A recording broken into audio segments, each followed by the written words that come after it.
A word of warning, this podcast explores graphic and disturbing stories and includes some strong language. It therefore may not be suitable for our young listeners or other folks who may find it disturbing. Hello and welcome to a special edition of True Crime News, the podcast. I'm your host, Anna Garcia. Everyone in the world of true crime has a story to tell about a case that they've worked on or perhaps they've lived through. Some are high profile, some you've never heard of, but they are all fascinating. Today's case you for sure have heard of. The murders of 4 college students at an off-campus home in Idaho. Admitted killer Bryan Kohberger took a plea deal to avoid the death penalty. Not all of the families of the victims feel like they got justice in this case or the answers that they needed. Our guest today is Christopher Whitcomb, a former FBI hostage rescue team sniper, an investigative journalist, and the author of a new book, Broken Plea, the explosive search for truth behind the Idaho murders. Chris, welcome to the program. It's a pleasure to have you. Thank you, Anna. Nice to talk to you. Chris, I feel like, we've had so many conversations about this, meaning not just in the media because of the enormous media attention that this case has received, but I feel like as a nation, we have lived through this tragedy. And there was the horror of the actual murders, the brutality of it, then the search for a killer in which everyone felt like they were at risk, if you will. So is there anything left to be said about this case? Well said. I would argue there's a lot to be said about this case. We're going to start out talking about this book, which is a 450-page, roughly, encapsulation of elements of this case. But the reason I wrote this book is because I feel there's so much unresolved. There are so many questions yet unasked and unanswered. So I'll say up front, many of your viewers may have seen me talking in other podcasts. What I would say is unresolved is I now know, looking in hindsight at the last month or so, 6 weeks, whatever, what has and what has not transferred from the book to the questions that people ask. And I'd love to talk about those issues today. I have a lot more to say about this now that I've gone through these questions in other formats. So I'm very excited to get into those with you. Okay, well, you know what? I'm just gonna say to you, what's the one thing? Let's start. What do you want to answer? You give me the question.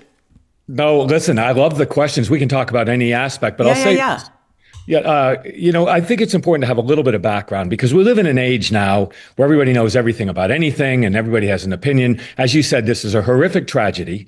It is a case that will never go to trial. It's the first line in the book. We begin at the end of this book. It's already, I wrote this book after Bryan Kohberger had pled guilty. So we know now what the prosecution said. We know what Bryan Kohberger has admitted to. But at that point, now more than well over a year ago, I was given access to the vast majority of this file, which people haven't seen. And we're talking about terabytes of information by people involved in the investigation on both sides, meaning law enforcement, prosecution, and the defense, who felt, I think maybe a reasonable word would be outrage, but certainly very strong concern that the facts presented by the prosecution and pled guilty to by Bryan Kohberger they did not match things they saw in the file itself. So I started looking through these documents. And to the best of my knowledge, and I talked about a lot of them in the book, but the book's 400 and some odd pages, and this document is the Brady disclosure, the case file, is vast. It's huge. It's astonishingly large. It took me months just to go through it. So what we've got here now is, on my part, a law enforcement based, and let me say up front, because your readers or your viewers are so knowledgeable, murder is not typically a federal crime.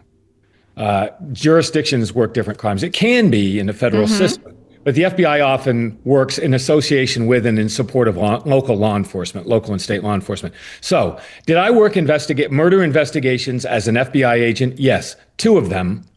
So I have that background.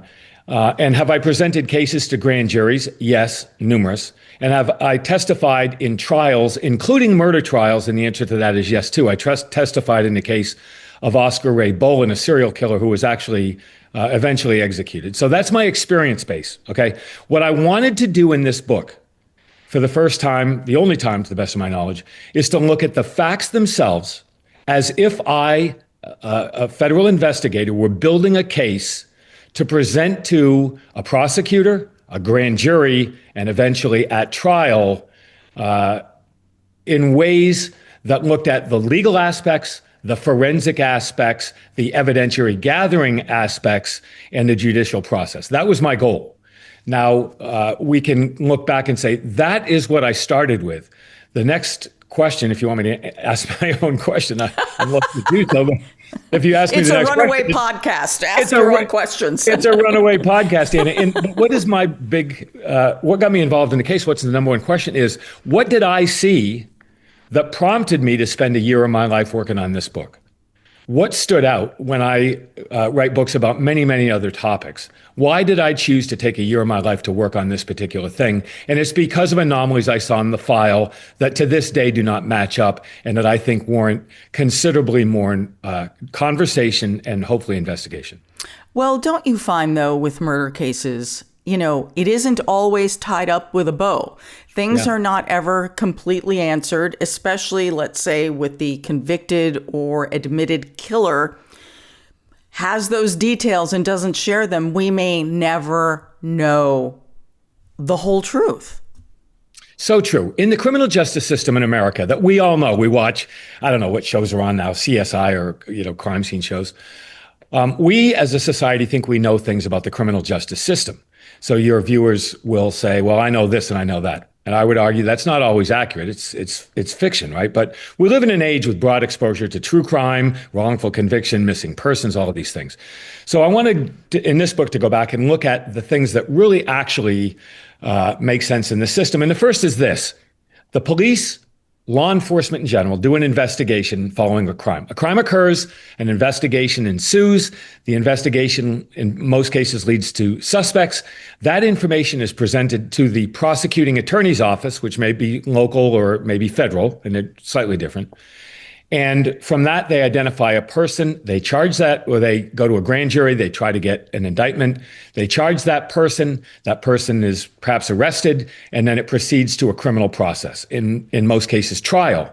But in many cases, in fact, in the vast majority of cases in America today, those cases are pled out. They do not go to trial for various reasons, for a lot of different reasons. And that's exactly what we have here. The Moscow Police Department, the Idaho State Police, Pennsylvania authorities, the FBI, they did the investigation. They handed it to the prosecuting attorney's office, in this case, Bill Thompson. He decided Bryan Kohberger was the suspect they were going to pursue. They arrested him. They indicted him. They set a trial date. And then just before trial, Kohberger pled guilty. So that's how we got here.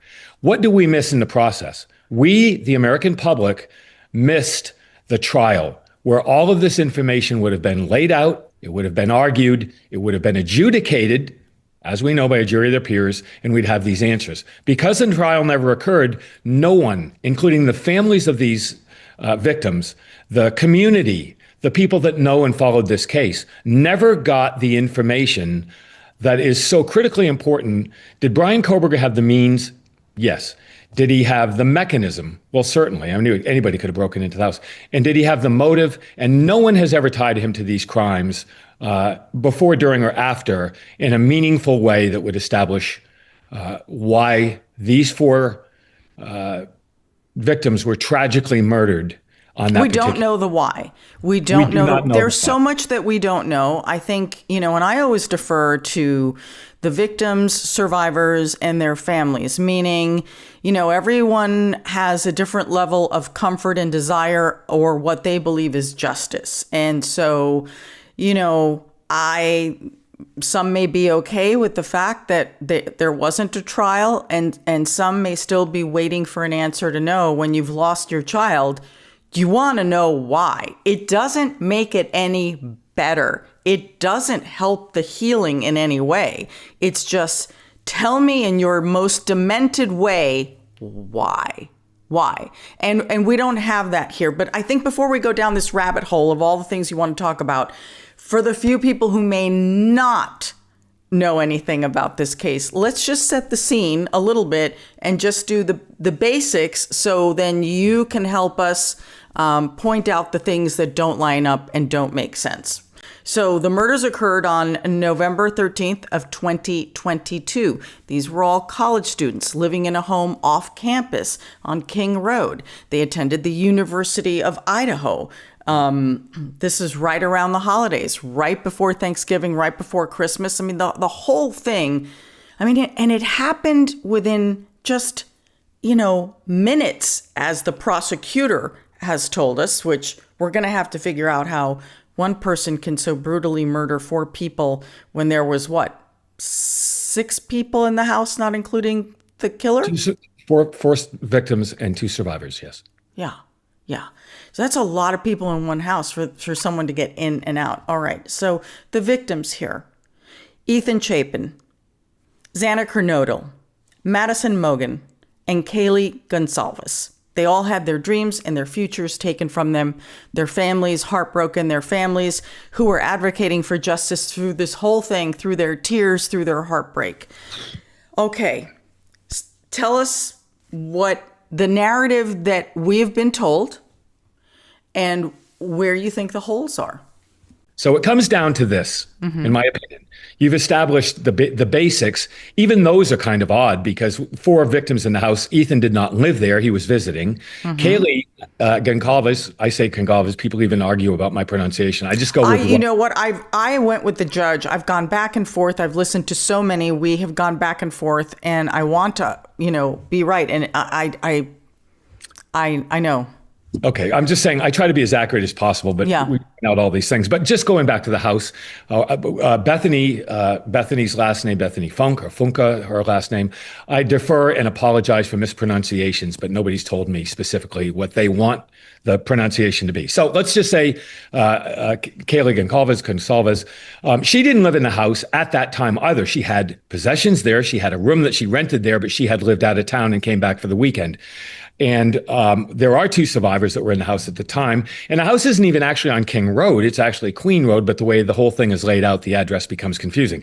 I bring this up, Anna, only for one reason. It is so difficult to state any one thing in this entire case as fact because there are so many ways to go back over it. So I want to qualify those things. That we're going to talk about what we've seen in the file, but there are so many questions. Okay, questions. Let's go back to the change of plea hearing where Bryan Kohberger stood in front of Judge Hippler, and he said he pled guilty to 5 crimes, 4 murders, and a trespassing charge that was added on, and then did it again. There's no question about it. He pled guilty, that's it. But during that hearing, July 2nd, 2025, about a year ago, a little more than a year ago, Bill Thompson stood in front of Judge Hippler, and he recited the evidence that would have been presented at trial. So anybody can go online and they can look at that. And I would argue that everybody would agree that the prosecution case comes down to 3 specific areas of evidence. The first is that a white car was seen on videotape near the house, 1122 King Road, approximately the time of what has been established as the killings, approximately 4:15 in the morning. So the white car is very important. The second is cell phone tower analysis done by the FBI cellular analysis support team, CAST, everybody talks about it now, which looked at the technology. Most people know if a crime occurs in this age, the law enforcement authorities will dump the cell phone tower information and they can find out who used a phone in that area at a time. And if you have enough towers, you can triangulate and you can limit that transmission to a very specific location. So many people think that's what happened here. I will argue that's not what happened here. So we have the white car, we have cell tower information indicating that Bryan Kohberger's phone was not found near the house at the time, but that it was turned off. It was turned off for about a 2-hour period, roughly, around the time of the crime. So it shows that his phone was off, but it doesn't place him there. We'll come back to that. The third, the most important, in my opinion, and the most widely cited evidence against Bryan Kohberger is that his DNA was found on the thumb snap of a K-bar knife sheath in the bed on the 3rd floor, partially lodged beneath the thigh of Maddie Mogan. And in the book, I look at all of those things. I look at the white car, I look at the cell tower analysis, and I look at that knife sheath. And that's where I find the first problems that lead to many, many significant questions about the crime scene itself.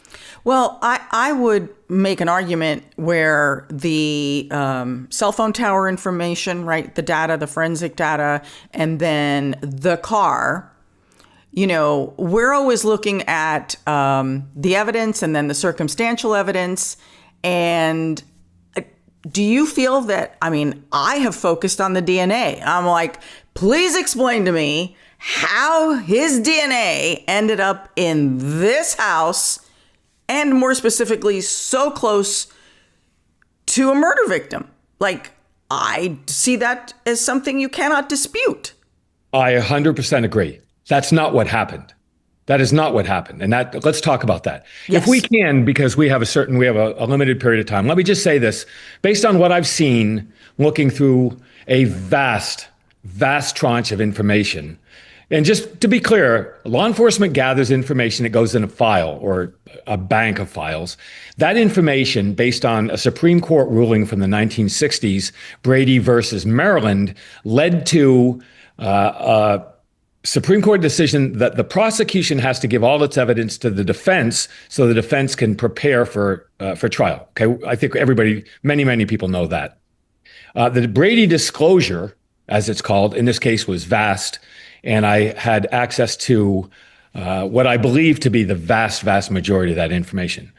And we can talk about Chris, that. I do want to ask you one thing as we're going to go deep now into the DNA. Is it at all possible, that you don't have everything? Oh, I'm stating now on the record that I know I do not have everything. Okay, because that's really important, because sometimes it's the things that we don't know that provide the bigger picture. I'm not disputing your approach or your theories. I simply want to make sure everyone understands what the parameters of your universe are. Yes, and I state that in the book because that's very important. But I will say that if you talk to anybody in law enforcement or prosecutor's office, or Ann Taylor in this case as a lead defense attorney, making sense of all that information is incredibly difficult because you don't know what you don't know. Yes. As the experience goes. And I'll use this as an example. Ann Taylor, in defense of Ann Taylor, the Bryan Kohberger's attorney, she was dumped with a staggering, and I mean, I don't care what your definition of staggering is, staggering amount of information. I'll use this as an example. Going through these files over a period of time, would go and I'd find a file and I go, well, where'd this come from? Or where'd this come from? And it was a rabbit hole, right? I clicked on one icon in the file. So it was a little folder on your desktop. And I go, well, what's this? And I click on it.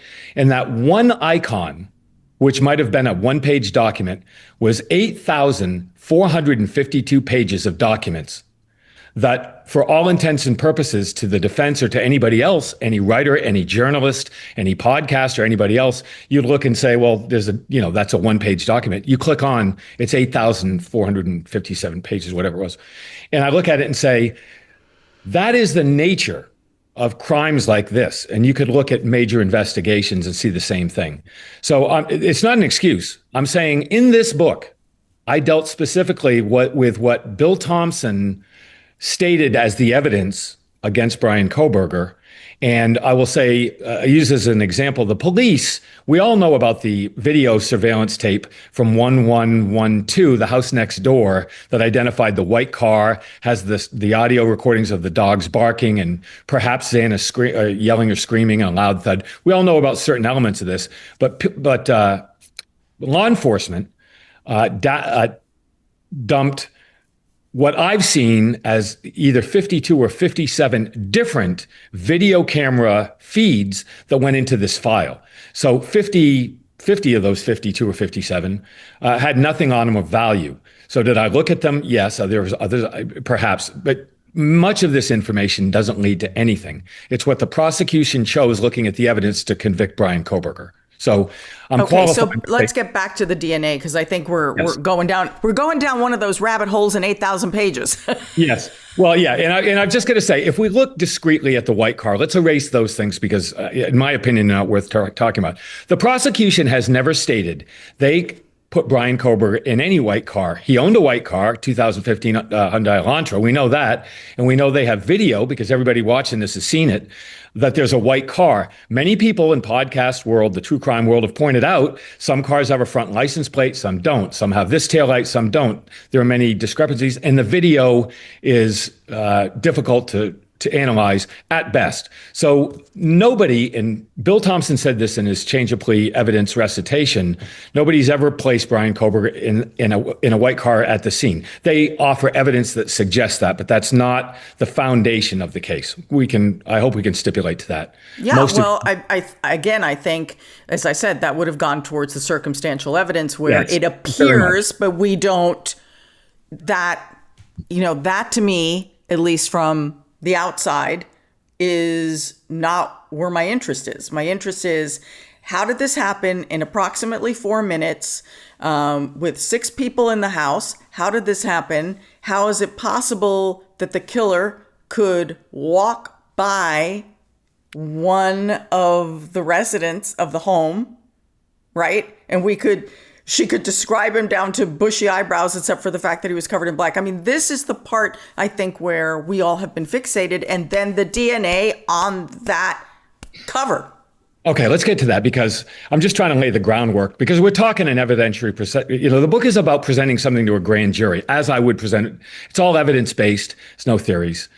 So that's what I'm trying to do. So let's because we have limited time, the white car. Let's talk to the cell phone tower. The cell tower analysis shows 2 things. One, that his phone was off at the time of the crimes. Is this suspicious? Yes. What does it prove? It proves that his phone was off. Yes. So suspicious, circumstantial, yes. Is it put somebody on death row for a firing squad? In my opinion, likely not. They would not have, but if you tack that on to DNA evidence, you strengthen your DNA evidence. It all strengthens. It's a 3-prong attach. Is it viable? Is it valid? Of course it is. Is it proof beyond a reasonable doubt in a murder conviction of 4 young human beings?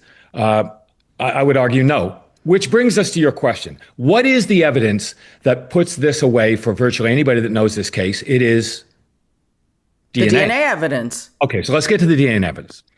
So I am not a DNA expert, but I was intimately involved in growing a DNA company that I worked with leading up to COVID. And they had a machine that would identify, it was certified by the FBI as basically a laboratory in a box. It's about the size of a microwave. You put it on a table, and it identifies it matches a suspect with a DNA profile taken at the scene. You could roll up to a murder scene, you take a blood sample, you take a suspect sample, a buccal swab, you put the 2 of them in this machine, and it will tell you it is this person. And that is a short tandem repeat, or STR match, and that's what you want to see on a crime show on television. This is the guy, okay? That's one type of DNA, and this is going to become very important.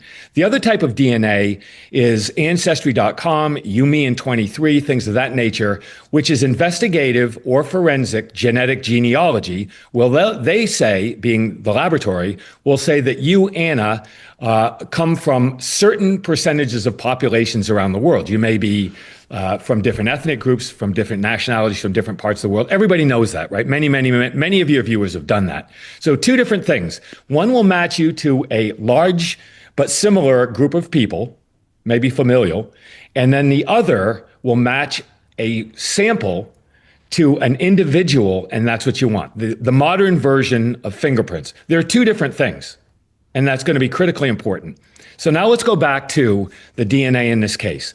The only DNA that has been used in the prosecution of Bryan Kohberger to date is a DNA sample found on a snap of a K-bar knife sheath that was found maybe in the bed. Okay, so then we're going back in time and saying, as investigators, where did we find the DNA? Where was that object? And what did that object have to do with the crimes? We all know now that the K-bar knife sheath, not the knife, but the sheath, was found in the 3rd floor bedroom that was occupied by Maddie Mogan, but at the time was also, Kayleigh Culvers was in the bed with her. The knife sheath was found in that room. When it was analyzed, law enforcement found and various laboratories processed, and we got to talk about that, what is described as a very few human cells. It's microscopic. There's no blood stain. There's no stain on the knife at all where they found this, and that's where the DNA came from. Okay, so we go back and look as investigators and as prosecutors at the knife sheath itself. The first thing that stands out to me, looking at this evidence, is a report. Well, let's back up. The Moscow Police Department responded to the crime scene, Officers Warner and Nunez, and it's all on body camera. It's been redacted, but you can watch the body camera footage. And they go upstairs and not on camera, but eventually find the knife sheath in that bedroom. They filed an affidavit for a search warrant. The search warrant was given, but the Idaho State Police Crime Lab evidence response team came in because they had greater resources. It makes sense. Small town Moscow. Absolutely. Yeah. Okay, all makes sense, right? They came in, and this examiner from the detective from the Idaho State Police came in, and he filled out a handwritten report. So you're an investigator, you go to a crime scene, you do them all the time. It's a blank form that's filled out with boxes. It looks like an Excel spreadsheet. And it says item number 1, blank, a shoe found on the floor, the third floor, blah, blah, they describe it, and it's put in a bag and it's taken as evidence, right? We've all seen this on TV. Item number 14 on that sheath, in a handwritten form contemporaneous to the seizure of that evidence by this state police detective, says the knife sheath was found on the 3rd floor beside the bed. Okay. The photographs and everything that we know about the knife sheath, because we know this case so well, says that the knife sheath was found in the bed. So the handwritten report by the person that sees the evidence says it was on the floor. Is that important? Yes, it's important because you're establishing the line from when the crimes occurred to where the DNA gets represented in court. So is it a huge thing? Maybe not. Is it an important thing? Yes. Why? Because the question then becomes, how did the knife sheath get placed in that bed? How did it end up under Maddie Mogen's thigh? How did it become partially obscured by blankets? And how did it not have blood stains that were found beneath it? And much of this comes from a forensic expert, an analyst named Brent Turvey, who cooperated with this book. He's one of few people I talked to that allowed his name to be used. He's strident. He's one of the most ethical people I've ever met in my life and one of the most experienced. He's testified in 75 murder investigations. He's written 20 books. He's a widely renowned criminologist. And he decided to go on record and talk about that using his name. And I thought that was quite courageous on his part. But he said that he was hired to come in, and the first and only thing he was asked to look at in this case was that knife sheath. He didn't even know what the case was. They just showed him the evidence, the defense, and he commented from there. So the knife sheath placement in the bed relative to the floor, the documents that say various things, that knife sheath going into a bag and then going to the crime lab presents other evidence, because when evidence typically is presented, is bagged, there's a chain of custody that shows it went from point A to point B to point C, so the defense can go back and they can look at the veracity of that evidence itself. In this case, it's critically important because you have microscopic samples of DNA, human cells, found on a knife sheath in a specific location that went not just to the Idaho State Crime Lab, eventually parts of that went to the Othram laboratory in Texas we'll get to, and then to the FBI. So a defense person would say, wait a minute, anybody could have touched this, it could have been contaminated, it's part of the criminal justice system. In this case, the first problem identified was the knife sheath was recorded being found on the floor, but it was documented as being in the bed. When it was placed in the bag, it did not have a chain of custody that you typically see, but at some point much later ended up with a chain of custody form on it. And it appears to most people, if you look at the photographs, and I think the photographs are out there now, that all the people on the chain of custody were filled out in the same pen. Is that an issue? Yes, because it further offers doubt. Remember, it's proof beyond a reasonable doubt in a prosecution that the defense could have relied upon, and that did not happen. That never happened. It never came up in trial. There was no. Okay, so, and I know we're going very deep into this, but the defense saw that, right? The defense. Well, okay, great question. Did the defense not know? Because that goes into your decision of because you analyzing something and a jury making a decision on what likely happened, there's a little bit of a gap in there. Do you see what I'm saying? There's a big gap in there. Very much so. And I talk about this in great length of the book. Yeah. I'm very analytical, and I'll say this. Yes. The question everybody asks is, well, if that was a problem, Ann Taylor would have brought it up. The answer is that's not correct.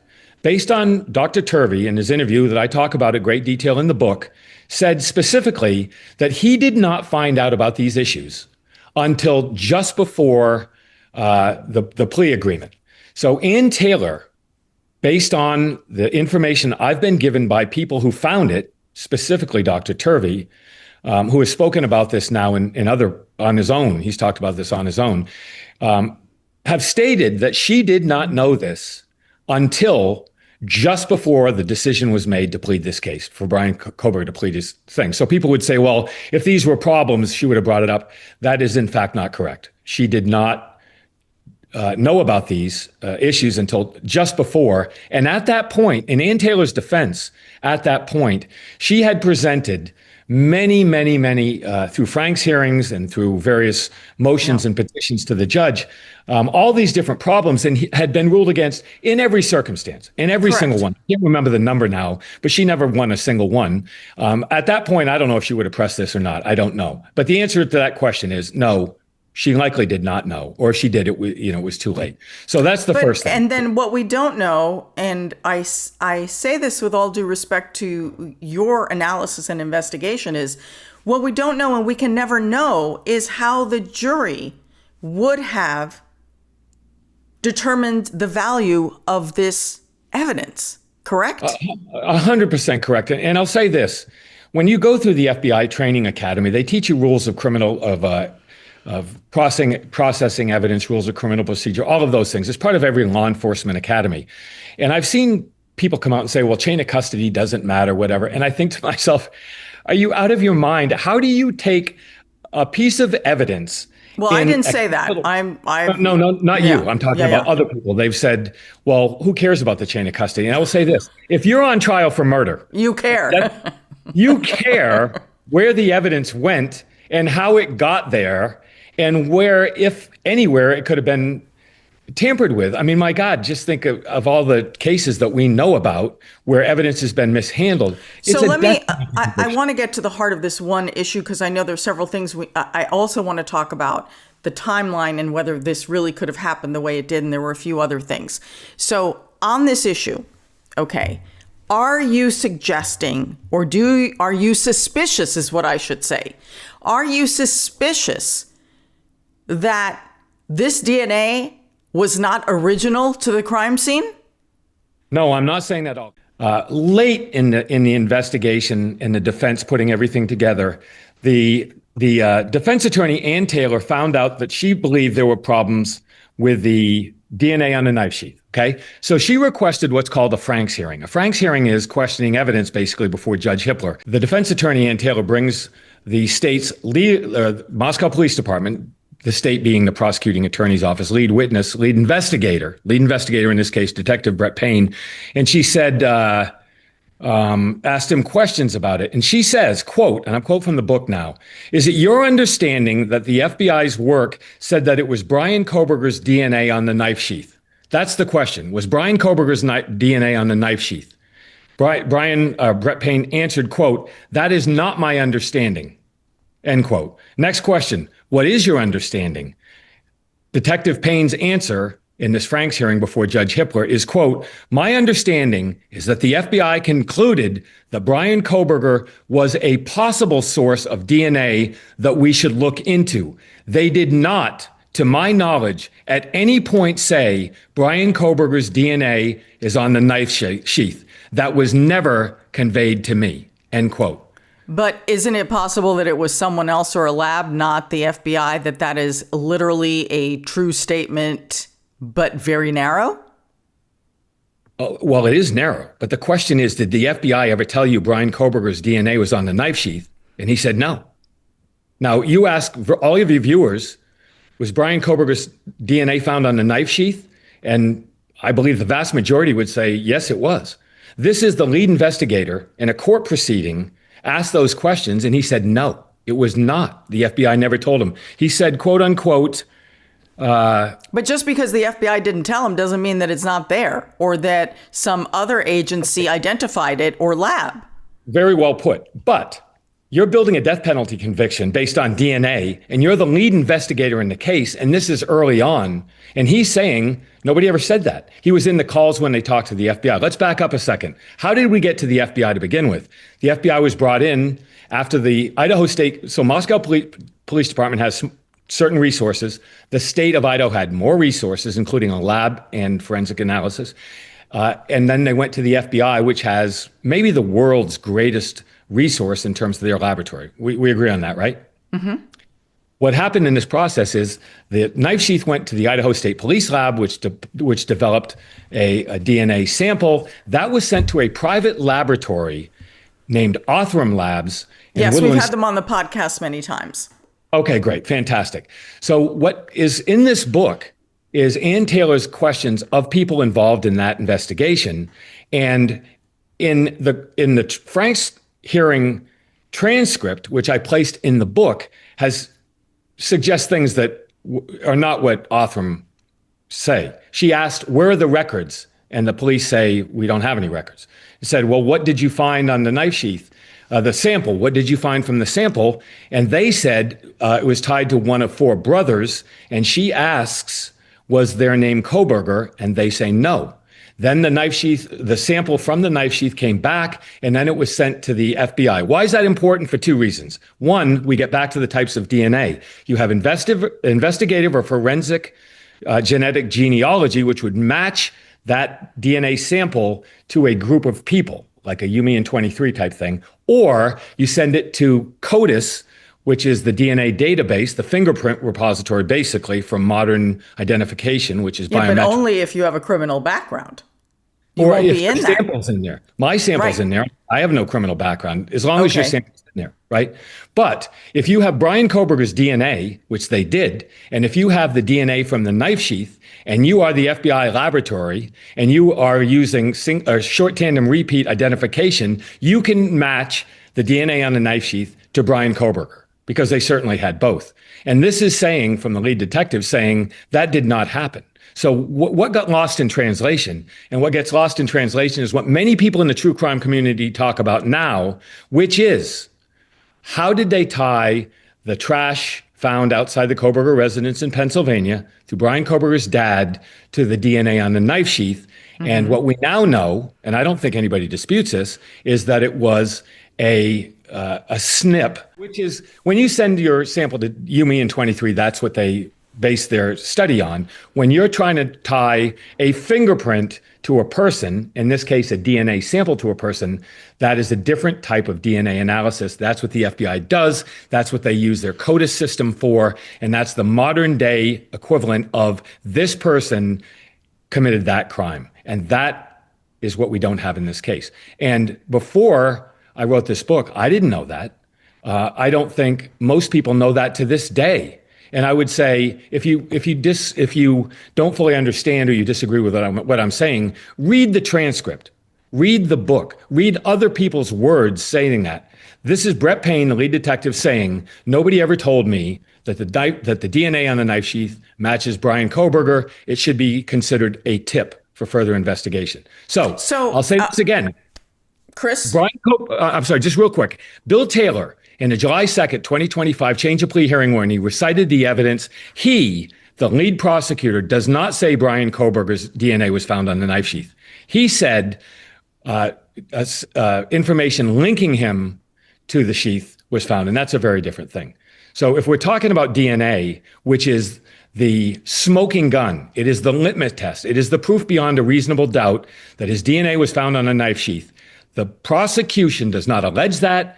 The file does not show that. And the transcripts that I quote in this book make that, in my estimation, quite clear. I want to make sure that I understood you correctly. Are you saying that that is not Bryan Kohberger's DNA? No, I'm not saying that at all. What are you saying? What I'm saying is there are two types of identification. One may link him somehow through family, through investigative genetic genealogy, which is matching him to a population base. That may have been found by the FBI and maybe by Othram Labs on the knife sheath. But a short tandem repeat identical match between the DNA on the knife sheath and Bryan Kohberger that was never alleged by the prosecution. And it was stated in the book, quoting the Franks hearing from the lead investigator, the FBI never said that. So am I saying that it is certain that his DNA is not on the knife sheath? No. Am I saying it is certain that his DNA is found on the knife sheath? No. And this is not my analysis. This is their words, and all I do is quote them in the book. Okay, is that more clear? Yes and no, because again, there's a lot we don't know. We don't know what we don't know. So let me ask you this. If I am understanding you correctly, this would have been a vulnerability for the case at trial, potentially. Does that mean, do you think, I'm so confused here. Okay, no, it's a great question, and I think I get to the bottom of it. Okay. So prosecution makes they present a case. It's not allegations. They present a case in the criminal justice system in the United States of America, and the defense gets to say, no, wait a minute, that's not true. I mean, wrongful conviction, I'm not alleging it in this case. Wrongful conviction is a big part of the American criminal justice system. We all know that. Half the shows on TV are about that, or podcasts, whatever. What I'm saying is that Bryan Kohberger's defense team, led by Ann Taylor, would certainly have challenged all aspects of this in a trial. Fair enough? Mm-hmm. What I'm saying is people today that have not read this book or have not looked at these documents that I reference in the book, they do not know what Ann Taylor would have alleged at trial or what she would have tried to poke holes in at trial. I'm saying this would have been a big one. Okay. So if, again, to make sure I understand you, this would have been more of a vulnerability than we understand about the DNA that was allegedly found at the scene. That's correct. I say we. I try to lay that out in great detail in the book. I mean, this is probably 25 pages in the book or something. And it looks at everything. I look at the lab science. I look what the Department of Justice says. I look at the transcripts. I look what the prosecution said and defense said. We're talking about this now in a podcast. But the difference between what we're discussing about the case and the book is a discrete, properly laid out, thought out process that when you read it, it will make sense in ways that us going through it now will not. Does that make sense? Yes, absolutely. So we've established, based on your investigation of the documents that you had access to, that there was some vulnerability about the DNA evidence against Bryan Kohberger had this gone to trial. But what we don't know is really how that would have played out and what it really meant, other than it was a vulnerability. Okay. What else about this case it stands out to you? What stands out to me most, and what we probably should have spent the most of the time talking about, is that you have 3 crime scenes within this house. The house at 1122 King Road, Moscow, Idaho, around 4:15 timeline established by the prosecution in the house. Number one, everybody that I know of from the prosecution, law enforcement, and everybody else have stated fairly certainly the first 2 crimes occurred on the 3rd floor bedroom, Maddie Morgan's bedroom on the 3rd floor of the house. That's where Kaylee Goncalves and Maddie Morgan were murdered. The killer moved from that bedroom back down a staircase to the 2nd floor, where they probably encountered Xana Kernodle in and around the kitchen, chased her across the living room, left down a hallway into her bedroom, where she was murdered on the floor, adjacent to Ethan Chapin, her boyfriend, who was in the bed. So you have 2 crime scenes in that regard. You have the bedroom on the 3rd floor, you have the bedroom on the 2nd floor, but investigators found blood transfers, which could be smears or drops or things of that nature, from the 3rd floor bedroom, down the stairs on the walls and the handrail, across what is now known to be the beer pong table, on those walls, left down the hallway into the bedroom, and then Xana's bedroom, where she and Ethan were killed. Looking at the photos, looking at a woman named Paulette Sutton's forensic analysis for the prosecution, it appears to me very, very clear that the bedroom on the 3rd floor looks like a typical crime scene. Horrific. I'm not trying to downplay it. Blood spatter, gruesome violence, things of that nature. The bedroom on the second floor shows the exact same things, what one would expect of a gruesome murder scene. The space between the third floor bedroom, down the stairs, across the living room, and down the hallway looks dramatically different. And it looks so different that when the prosecution produced their report, done by this woman named Paulette Sutton, she concluded that all of the stains in the common areas of the house on the second floor were quote unquote diluted with an unknown substance. Never said what the substance was, never explained how they were diluted. She had a theory, which we can talk about if you want. But anybody looking at the crime scene photos, many of which are coming out now, there is a dramatic, and you don't have to be a criminologist, you don't have to have a former FBI agent or whatever else. Many of your viewers are very knowledgeable, very backgrounds. How did two crime scenes, or the third floor bedroom and the second floor bedroom, which are almost identical in terms of the mechanism, how do those look so different from the blood spatter and transfer between those two spaces? And the prosecution's report says they were diluted with an unknown substance. Brings up a question. How did they get diluted?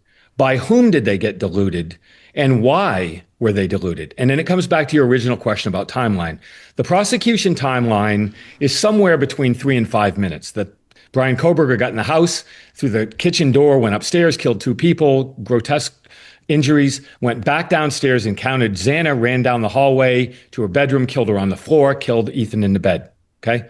6'4", 230-pound former high school football player died in bed 3 feet from his girlfriend, who was apparently screaming so loudly you could hear her on video footage down the street. And so is that plausible? Maybe. Maybe it's plausible that he did that and got out of the house, got in his car and drove away, because the timeline is established by the white car leaving the residence, essentially, right? So is that plausible? So Perhaps. If you eliminate the white car, do you believe that actually the murders took place over a longer period of time, and that is more likely? I believe my belief, based on all the evidence, the defense evidence, the prosecution, I don't think anybody disputes many of your viewers do dispute it. I've heard endless theories about it. They were killed early or whatever else. I think the evidence shows what everybody on both sides of the prosecution and the defense have said, that it probably did. The killer Kohberger went to the third floor, killed the 2, came downstairs, ran into Xana, chased him down the hall. Bill Thompson said this in that hearing, in the change of plea hearing. That's the narrative. Okay. What I dispute, what I question, and what I cannot figure out is who cleaned up the spaces in between, and how did they do that in that period of time? And that makes no sense. And if that's the case, who did and why? So there's a question of whether or not one person, even Bryan Kohberger's size, could have killed, and we can't talk about the details, we don't have time, killed those 2 women on the third floor, went downstairs, and then killed Xana on the floor next to her very large and very physically capable boyfriend in the bed next to him. How did one person do that? So the first question is, did Bryan Kohberger do it alone? And who was his initial target, which I say in the book was most likely Kaylee Goncalves because of the nature of her injuries. And then how did he get down, kill those in Xana and Ethan, and get out of the house and drive away in that period of time? Police say that's plausible. Maybe it's plausible. How did the crime scene get changed so significantly, visually, and in terms of the prosecution's own report? How did that happen in 5 minutes? And why did it take 8 hours before police responded? Those are big questions, and that's a big part of the book. And honestly, I don't think we're ever going to get those answers unless Bryan Kohberger himself sheds some light on this. I think that this will continue to be a huge mystery. And then the other thing, right, is the delay and the confusion in the house with the survivors, not realizing that 4 roommates had just been murdered. No, I agree.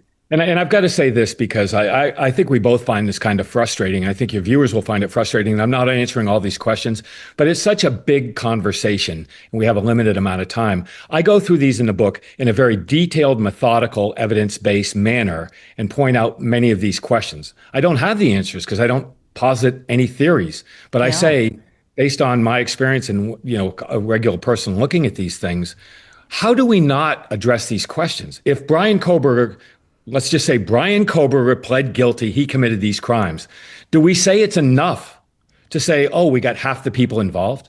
Do we not look into who helped him do these things? Do we not ask, how is it possible that these anomalies to this day have not been addressed or answered in lieu of a trial? That's why I wrote the book. But Chris, if there were other people involved, right, and Kohberger knows this, why wouldn't he tell us? Well, Bryan Kohberger never said anything about anything. He didn't tell us anything. So why didn't he tell us this? Because he never said a word about anything. He didn't even plead when he was first arrested and presented at court. He didn't even plead not guilty. His attorney did it for him. He's never said much of anything until he said yes to pleading guilty. So those questions will go to the grave with him. I wrote this book asking people to look at this case and say, are there big issues that perhaps someday will be addressed? I want to hope so. I mean, as a former investigator, law enforcement, officer, an FBI agent in the course of my life, do I believe in justice? Yes. Do I believe that the American justice system is the best in the world? Yes. Do I believe it's perfect? No. We see it every day. The Innocence Foundation and things like that. Again, but you know what, Chris? Conviction. I said, is it a complete conviction? And my answer is, it doesn't appear that way to me.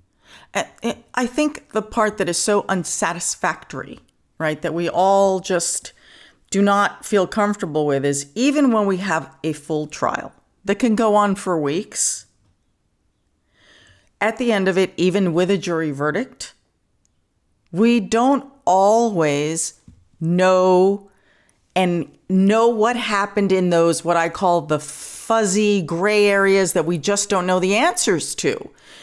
So it's never satisfying that we have a full answer. And I understand and agree with why you are raising all the questions you are. We didn't have a trial. I don't even know that this would have been answered at trial. It just would have been one of those like, well, we don't know how that happened, but we know for sure this happened. So who else could it have been? And, sadly, that's it. Like, we may never know these answers. I agree. But I also argue that in the case of this import, and the passion surrounding this case is very passionate. People have been talking about this for years, and there's 1,000 opinions, there's 1,000 theories, there's a million different aspects. If none of this had come out, if I chosen not to do this, and if these people had not given me the information because they felt badly that I used in the book, we wouldn't know anything. We wouldn't know any of these issues or any of these concerns. So I agree with you 100%. If it had gone to trial, we still may not know everything, but if it had gone to trial, we would have known a great deal, and at least we could talk about it intelligently. And that, at least in my life, that's why I felt it was important. Mm-hmm. So, in all cases, do you think that of the evidence that you have gone through, that there was enough to say Bryan Kohberger was the likely killer? It's a fascinating question, and I have thought about it ever since I started this thing. I really have, because remember, I have tremendous amounts of information that never made it to the book. For example, I never talked about all the other suspects that police identified, and there were many people, all of the different people that have appeared in the public conversation. I don't talk about those things in this podcast or in the book because they were taken out for libel reasons, right? I don't talk about those things. But this book looks very specifically at certain issues. The true span of what police had in this investigation is vast. And many people will never, ever know that information or be able to look at that information because it's not out there. It's not going to be disclosed. It's not going to be conversation. I just need to go back to DNA for a minute. Not that DNA, but the scene. Yeah. Is it possible?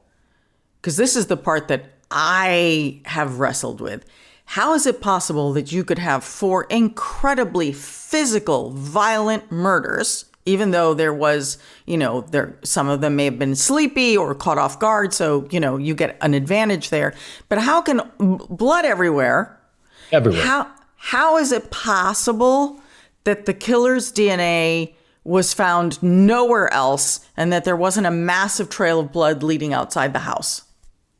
Yes, a huge part of that book asks that question, including this. If these crimes occurred, 4 horrible murders, and the common areas of the second floor, the blood got there because there were trajectories where somebody was swinging a knife or a blunt object, somebody was swinging something with blood from the third floor. Kaylee and Maddie's blood came to the second floor and is all over the walls. How did it get there? It got there because the killer was swinging an arm and spreading the blood on the walls, which was later diluted with an unknown substance. So it is violent. There's blood everywhere. And the question is, if this killer is soaked in blood, which is obvious to anyone, and committed these crimes in 3 to 5 minutes and then ran out, there is no blood on the floor anywhere on the second floor of that house. It's on the walls. It's on the beer pong table. It's not on the floors. It's not in the kitchen. It's not in the concrete slab outside. And very, very significantly, it's not in his car. Not a single human cell of DNA that ties him to those crime scenes was ever found in that car, and it was disassembled to nuts and bolts. So are these important questions? Are they definitive answers? No. Do they present, as you just did, questions that a reasonable person might say, how did these things happen? In my opinion, those are important questions. So do you think that they weren't found because the killer was that proficient? Or how do you get that proficient? How do you commit those crimes and get from Xana's bedroom to where he saw Dylan Mortensen at her bedroom, which is on his way out of the place, clad in the same clothes? She said he was wearing black clothing and a black balaclava, maybe holding something in his hands, which she described maybe as a vacuum. How do you get from the bedroom to that eyewitness sighting to the door in the kitchen and get away in that period of time, soaked in the same clothing that you used to spread blood from the third floor over the second floor? How do you get to that threshold of that sliding glass door and never track a cell of anybody's DNA, any of the 4 victims or Bryan Kohberger himself? How does that happen? These questions, I'm not answering these questions. I'm saying, how do we as potential jurors, how do we as concerned people, how do we as podcast viewers and true crime advocates, law enforcement, defense attorneys, how do we look at this and say, oh, I don't care? I mean, I don't care. In my opinion, there's salient features of a case that begs many, many, many more questions. It's also possible that that white car wasn't his and he was using something else and the DNA ended up somewhere else. Certainly I don't know. That's not what the prosecution said, but those are questions we ask. Right. Is that a possibility? For me, it's more about how is this not found in huge amounts outside the house? I hear what you're saying. It wasn't in his car. Okay. Possibility he didn't go to his car. That's why it wasn't found there. But I don't understand. Huh? He had to have left the house. Of course he had to leave the house. Right.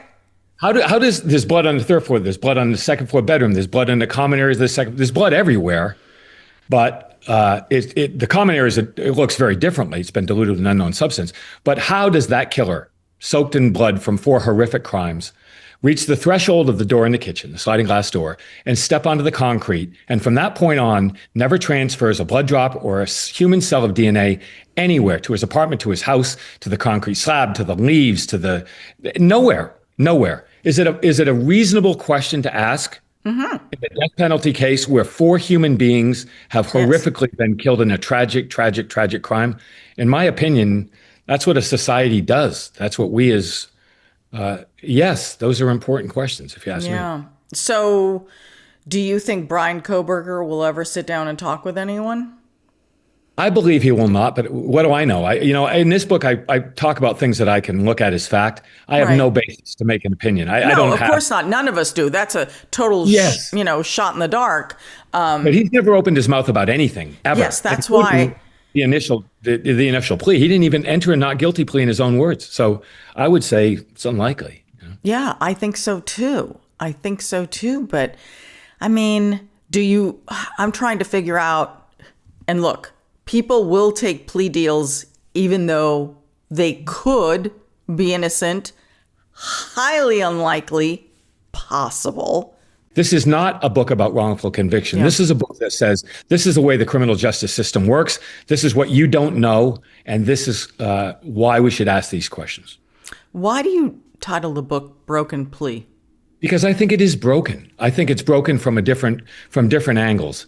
For the questions, the things that we just discussed, right?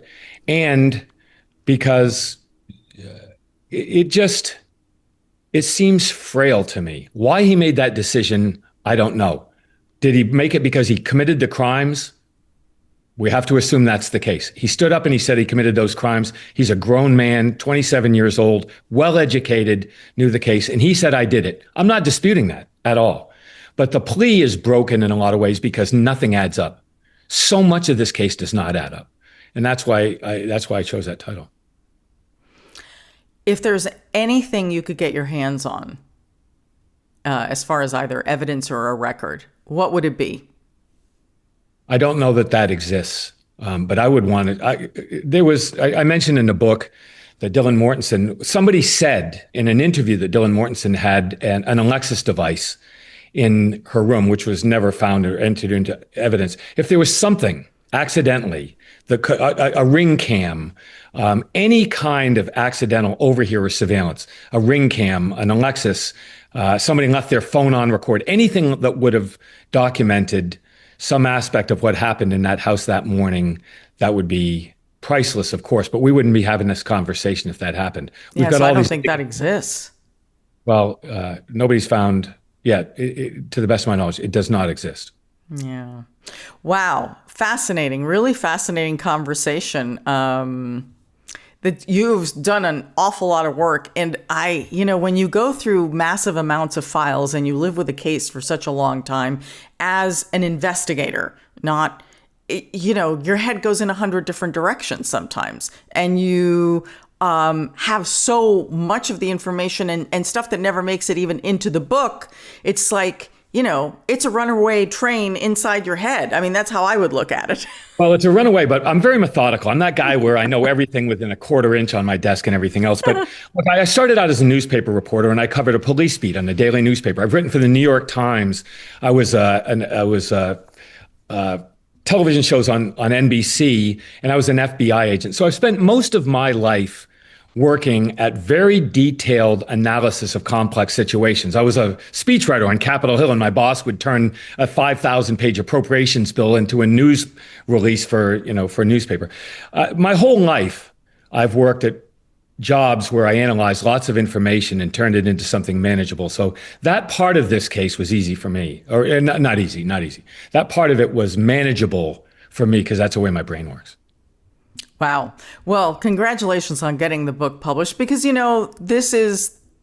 not easy. It's a lot of work. It is a tremendous amount of work. The book, again, is Broken Plea, The Explosive Search for Truth Behind the Idaho Murders. Chris, it's been a real pleasure talking to you. We needed a few more hours for this conversation. And I'm a big fan outside of this, and I was very excited to talk to you. We had limited time. We hit a lot of big topics, enough to get people yelling about what about this and what about that. So thank you for what you do. Oh, we have great yellers. We have a wonderful discussion on YouTube. It's a very vibrant community, and you're right. And I thank you for recognizing how so many of our loyal listeners and viewers really are very well educated on the cases that we discuss. There's always multiple people who point out things either that I didn't see, didn't ask, and I am so appreciative of that. And we do it in a really respectful manner. And so I really can't wait to hear what everyone thinks about this. It's a great conversation. I love the modern nature of true crime community. I mean, we're doing things that just haven't occurred in the past. So I'm a huge advocate of what you do. Yeah, well, thank you. It's really about all the people in this massive community of ours. And, I also think even though we can see everything perhaps and maybe have the data in front of us, sometimes it's just a different set of eyes. And that's what I think this community is about. A different set of eyes looking at it and you're like, Well, that's an interesting question. Well, I'll say you can look at this podcast and say, well, I say this, I wasn't clear, whatever. I would say, look, I'm trying to talk about the details that I convey specifically, methodically, and in fact-based manner within this book. So you can talk and say, I didn't get something right in the book, but we're just talking about the book. And information in this book is not available anyplace else. I use specific documents and testimony and transcripts and things. So I would say before you make a judgment, read it, and then generate the discussion. Well, thank you. I hope you all do that. You can do that on our YouTube page. Also, you can find everything that we do on social media at My True Crime News. Oh, hold on, Chris, before we say goodbye. Do you have any social media where people can follow you? No, I don't. So people say I'm just doing this, whatever. I have zero. Well, actually, I think I do have a site where you could like a placeholder. I think I can't get into it. But I can't get into it. So I know I'm like the last holdout of that era, but I lived in Asia during the social media thing. When I got back, I never had social media. I don't rely on it. I'm not looking for anything.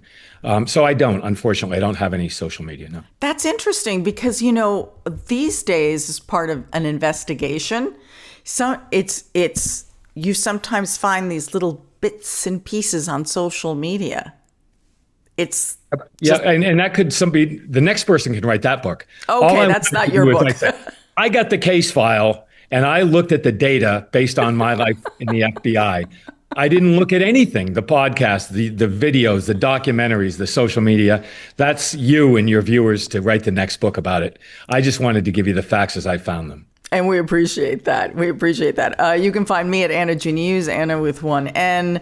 Remember to subscribe to our newsletter as well at truecrimenews.com. So until next week, this has been a special edition of True Crime News, the podcast. I'm your host, Anna Garcia. Crime never stops, neither do we.